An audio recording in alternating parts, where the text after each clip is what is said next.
Hemen abaritzen dena da, militarrak lege batzuk jarri dituzte gu bezalako rebeldeak zapaltzeko, ezta? Eta...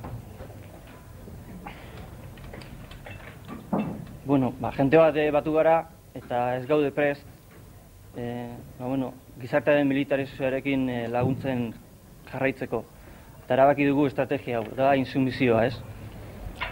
Ez genuen nahi objekzioa egin genuenean euren legeetara makurtu eta horregatik ez genuen beraiek exigitzen zuten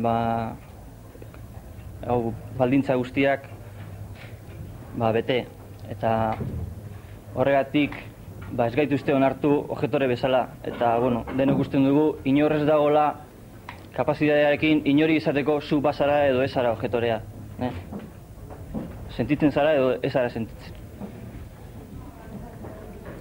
Koherentziagatik guk nola ez garen onartuak izan objektore bezala insumizioaren estrategian sartu gara eta soldaduzkara joan behar genuen egunean ez ginen aurkeztu eta ez naiz ni bakarrik, jende asko dago ez den aurkeztu soldaduzkan eta horregatik heldu da orain ni kartzelan sartzeko agindua, ez?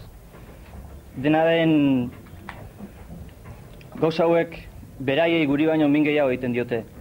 Horregatik nahi dizut esan zuek ere hori egiten baduzue gero eta errazago izango da jendea soldaduzkatik libratzea edo soldaduzka ez egitea eta ejertzitoa ere geroa eta makalagoa izatea. Ez. Beste gauza bat ere